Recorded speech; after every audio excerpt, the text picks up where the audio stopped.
Okay, तो जो vertical circular motion है उसमें क्या होगा कि ग्रेविटी लगेगी और ग्रेविटी की वजह से इसकी स्पीड कंटिन्यूसली चेंज होगी, तो that is not uniform circular motion. तो अगर ये यूनिफॉर्म सर्कुलर मोशन है तो ये एक केस है नॉन यूनिफॉर्म सर्कुलर मोशन का। बहुत सारे सर्कुलर मोशन हो सकते होंगे, तो उनमें से एक ये सिंपल पेंडुलम, ये जो सिंपल पेंडुलम है उसका भी सर्कुलर मोशन है। तो अपन ने इस सिंपल पेंडुलम को हॉरिजॉन्टली धक्का मारा V नॉट से, इस पोजीशन से हॉरिजॉन्टली धक्का मारा आपने इस पोजीशन से।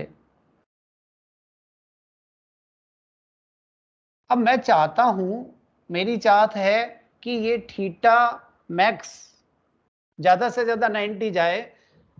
तो इसका मतलब ये हुआ कि जब ये यहां पर कहीं जाएगा पेंडुलम, तो मुझे एक थीटा मैक्स चाहिए जिसको मैंने थीटा नॉट कह दिया।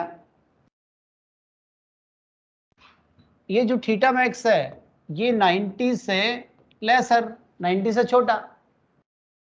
Eight extreme position velocity will be zero, eight extreme position velocity will be zero.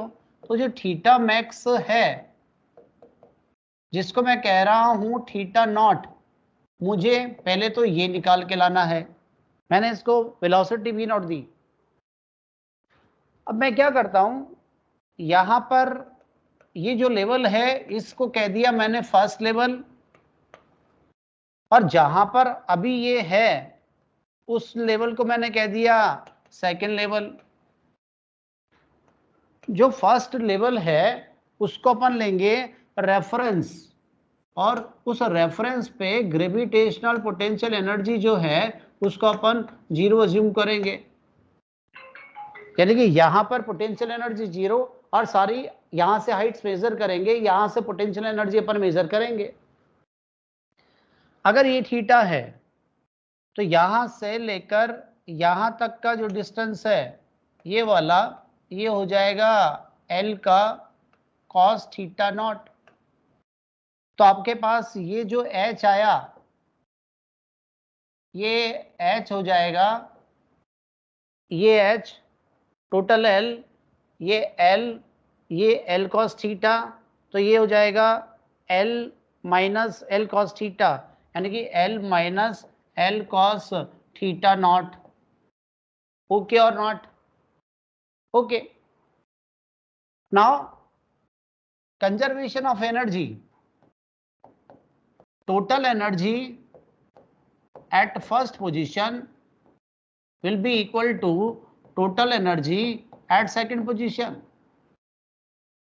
First position पे जो टोटल एनर्जी है that is only half m v not square. जो इनिशियल एनर्जी है वो half m v not square, और बाद में जो काइनेटिक एनर्जी है वो तो जीरो हो गई, तो केवल एम जी एच आएगा। ये मेरे पास एक इक्वेशन आ गई, यानी कि half m v not square equal to मेरे पास आया m g l minus L cos theta. तो यहां से मेरे पास थीटा मैक्स आ जाएगा, जो भी आएगा I am not interested. But जैसे जैसे ये ऊपर जाएगा वैसे वैसे स्पीड कम होगी। और टेंशन की अगर बात करें अपन, तो यहां पे टेंशन टी, यहां पे टेंशन टी।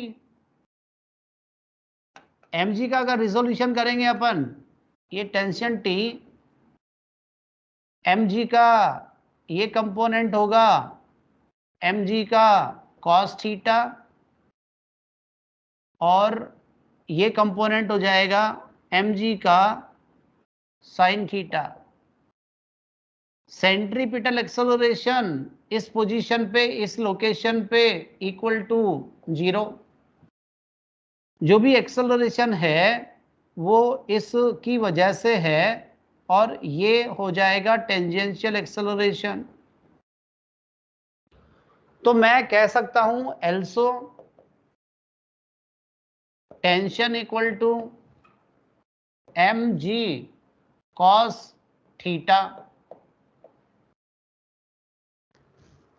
सिंपल पेंडुलम इसको अपन वर्टिकल सर्कुलर मोशन कराना चाहते हैं, ग्रेविटी वाला प्लेन है, तो जब वर्टिकल सर्कुलर मोशन कराएंगे तो अपन ने एक बॉब लिया और उस बॉब का मास m है, ग्रेविटी में सस्पेंड किया और आपने उसको इस सी पॉइंट पे टांग दिया, सस्पेंड कर दिया। इनिशियली हॉरिजॉन्टल वेलोसिटी आपने कोई v नॉट दे दी। जैसे जैसे ये ऊपर जाएगा वैसे वैसे आपके पास, जैसे जैसे ये ऊपर जाएगा वैसे वैसे आपके पास स्पीड चेंज होती जाएगी, स्पीड चेंज होती जाएगी और टेंशन भी चेंज होता जाएगा और एक्सट्रीम पोजीशन पे दोनों कुछ जीरो टाइप हो जाएंगे। तो यहाँ पर जो टेंशन है वो बैलेंस करेगा, टेंशन जो है वो बैलेंस करेगा mg cos थीटा को। एक इक्वेशन ये आ गई।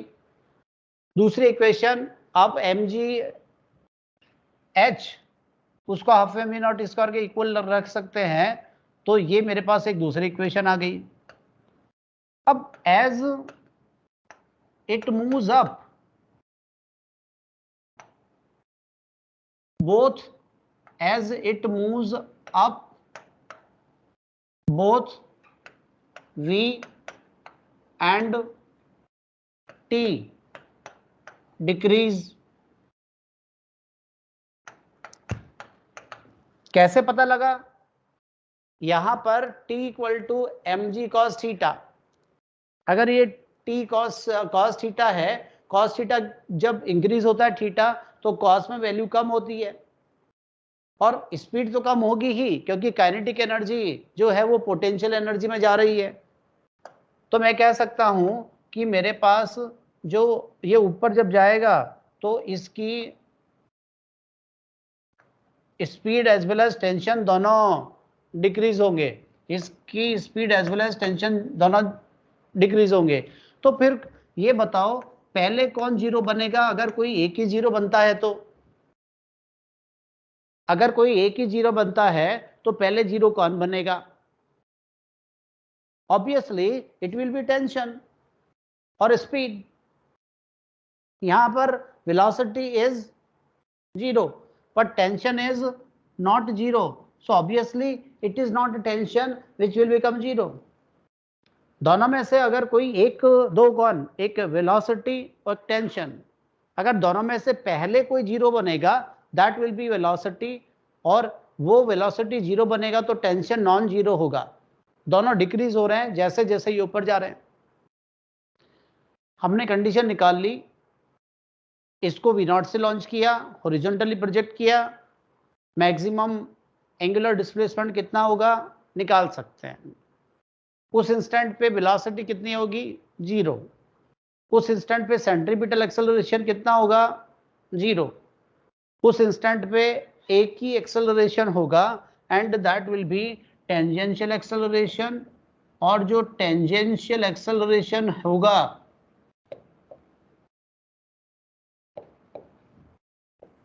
वो आपके पास 80 mg sin theta equal to m80, तो ये आ जाएगा आपके पास g sin थीटा।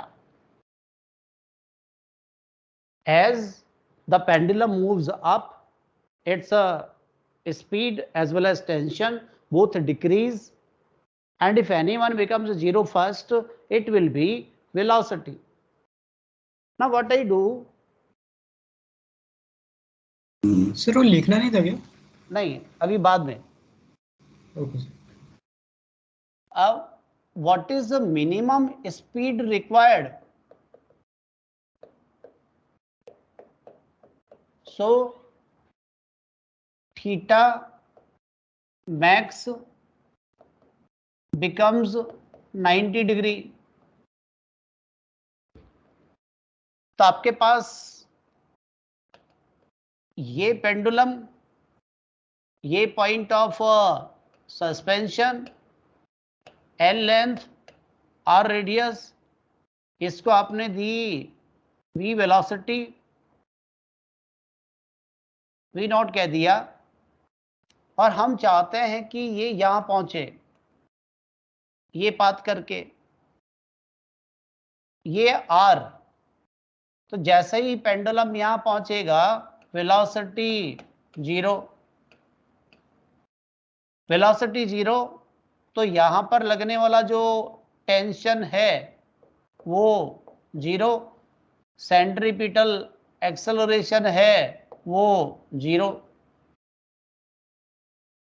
एक मात्र फोर्स जो लगेगा वो लगेगा नीचे की तरफ mg, उसकी वजह से एक ही एक्सेलरेशन होगा, that will be tangential and that will be equal to g। तो ये फ्री फॉल की तरह काम करेगा उस इंस्टेंट पे। ये आपके पास फर्स्ट लेवल, ये आपके पास सेकंड लेवल, आपने कंजर्वेशन ऑफ एनर्जी लगा दिया। तो जैसे ही आपने कंजर्वेशन ऑफ एनर्जी लगाया, ऑब्वियसली ये रेफरेंस है जहां पर अपन ग्रेविटेशनल पोटेंशियल एनर्जी को 0 लेके चलेंगे, यानी कि यहीं से अपन हाइट्स मेजर करेंगे। तो total energy at first level will be equal to total energy at second level. So half mv naught square will be equal to mg. In that case, that height will become equal to L or R. So that will be equal to R.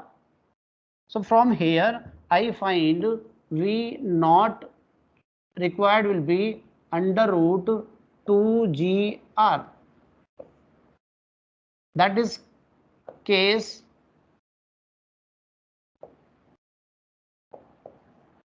when it just reaches the extreme position. When it just reaches the extreme position, in that case, at extreme position, velocity 0, tension 0, as centripetal 0, mg downwards, only acceleration, tangential acceleration, and that will be equal to g, mg equal to ma. आपको under root 2gr velocity देनी है जो ये यहां पर जा रहा होगा। अगर मैं क्या करता हूं, मैं इन बिटवीन की बात करता हूं, यानी कि जो थीटा जो है वो 0 से लेकर और 90 के बीच में कहीं है। पेंडुलम, ना मैं एक्सट्रीम की बात कर रहा हूं, ना मैं एक्सट्रीम की बात कर रहा हूं, थीटा नॉट, मैं तो जस्ट किसी थीटा की बात कर रहा हूं, मैं तो जस्ट किसी थीटा की बात कर रहा हूं। ये थीटा ले लिया मैंने, ये वाला, और इस टाइम यहां पर वेलोसिटी v है। इसको मैंने इनिशियली जो वेलोसिटी दी थी वो v नॉट है, सिंपल पेंडुलम। तो इस केस में अब क्या क्या इक्वेशंस लिखोगे, इस केस में क्या क्या इक्वेशंस लिखें? एक तो ये L या R, तो ये जो डिस्टेंस है यहां से यहां तक, ये हो जाएगा L का cos थीटा। तो ये जो ऊपर राइज हुआ, ये राइज हुआ केवल h, यानी कि जो h हुआ वो आपके पास आ जाएगा L minus L cos theta. Okay और not? Okay, I am considering this as level 1, I am considering this as level 2, conservation of energy. Total energy at first level will be equal to total energy at second level. Obviously, we are taking this as a reference, and at that reference, we are assuming gravitational potential energy equal to 0. We are considering gravitational potential energy equal to 0. So, one equation we can write here, if it is having v velocity, then this force will be mg sin theta, which will provide tangential acceleration. This will be mg cos theta. This will be tension T, and there also will be centripetal acceleration. Total energy concept is simple. Half m v naught square equal to half mv square plus mg h, जहां पर मैं h की value ये put कर सकता हूं. मैं अगर टेंशन और लिखना चाहता हूं तो मैं लिख दूंगा. इस टाइम पे आपके पास tension minus M ji cos theta equal to M A C है, यानी कि tension equal to M ji cos theta plus M V square by R है. Simple pendulum. इस लाइन से ऊपर नहीं भेजना.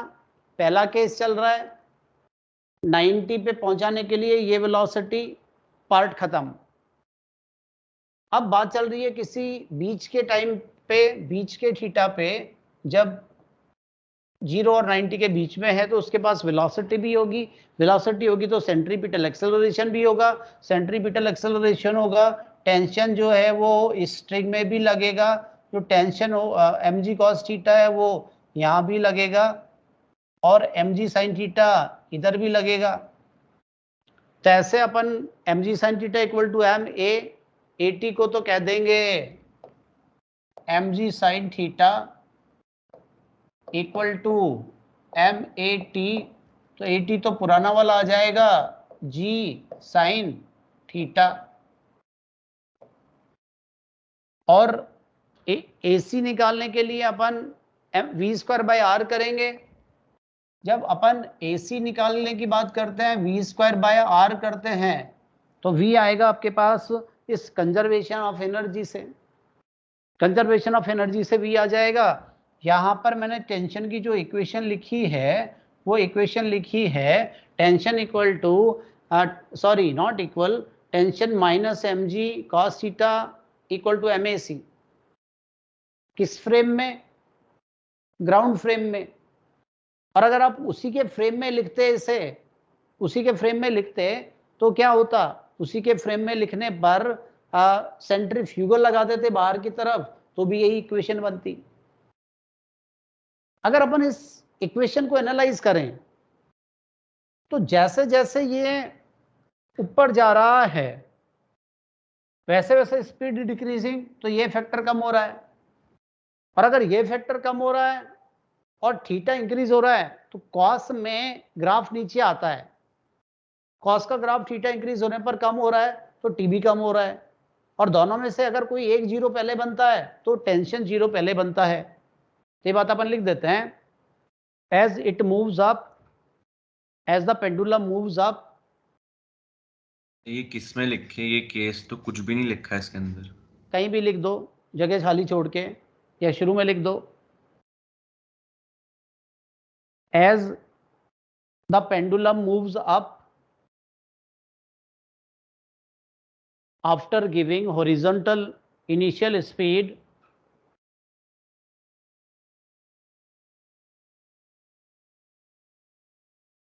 both tension as well as speed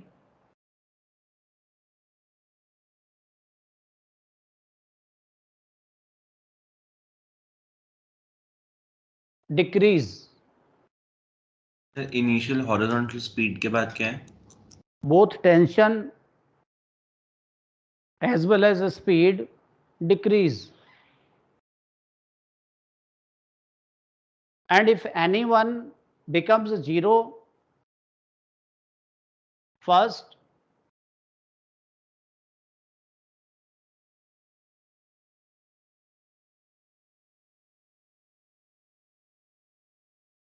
then it will be velocity.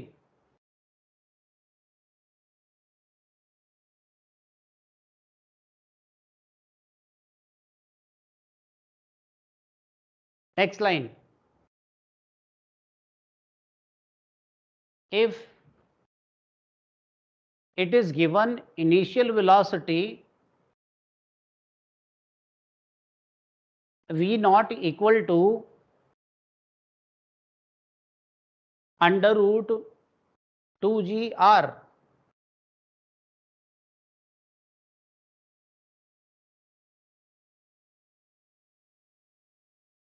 it just reaches the horizontal position, means theta equal to 90 degree, theta equal to pi by 2.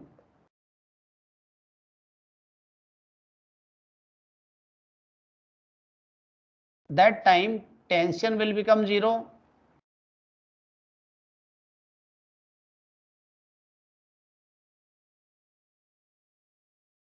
and the only acceleration will be tangential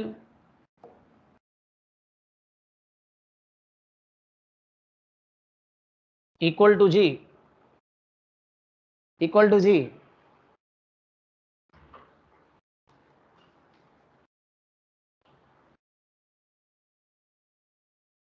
ये सब हम analysis कर सकते हैं और mathematics लगा के calculation, इसमें से कुछ भी याद नहीं करना, इसमें से कुछ भी रटना ही नहीं है, याद ही नहीं करना है, बेसिक से स्टार्ट करना है, बेसिक से इक्वेशन लिखनी है, बेसिक से आपको ये पता लगाना है कि मैं किसी बीच की लोकेशन पे पोजीशन पे बात करूंगा तो वहां पे वेलोसिटी वगैरह क्या होगी, एक्सट्रीम पोजीशन की बात करेंगे तो वेलोसिटी अपन 0 कर देंगे। अभी आप इसको यहीं पे रोक के कुछ भी नहीं लिखना, मैं दूसरा केस लेता हूं अब। Now case second, when v naught is greater than under root 2gr, when v naught is greater than under root 2gr, इसका मतलब ये हुआ कि अब की बार ये हॉरिजॉन्टल लेवल से ऊपर निकलेगा। अगर ये हॉरिजॉन्टल लेवल से ऊपर निकलेगा तो गेम चेंज होगा। यहां पर ये इनिशियल पोजीशन, आपने इनिशियल पोजीशन पे v नॉट दिया, किसी टाइम पे मान लो मैं यहां की बात कर रहा हूं, तो ये हो गया यहां पर v वेलोसिटी रखते हुए, ये हो गया वर्टिकल से थीटा,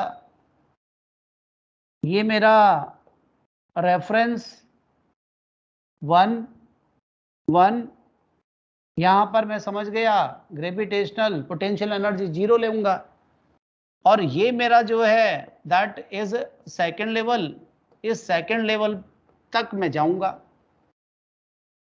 अरे भाई ये L इक्वल टू R है, और अगर ये L या R जो भी मैं इसको बोलता हूं, तो इसका ये जो डिस्टेंस है ये अब की बार हो जाएगा R का cos थीटा, यानी कि इसका जो ये H होगा ये अब की बार बन जाएगा H equal to R plus R cos theta.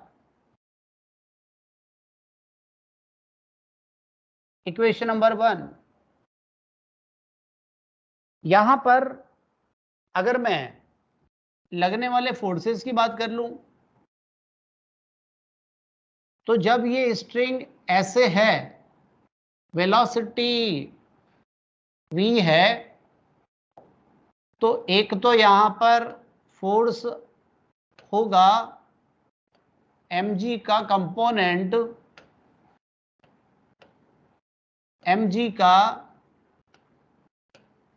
cos theta, obviously ये कंपोनेंट हो जाएगा mg का sin थीटा, क्योंकि इस टाइम मैं एंगल दे रहा हूं वर्टिकल से,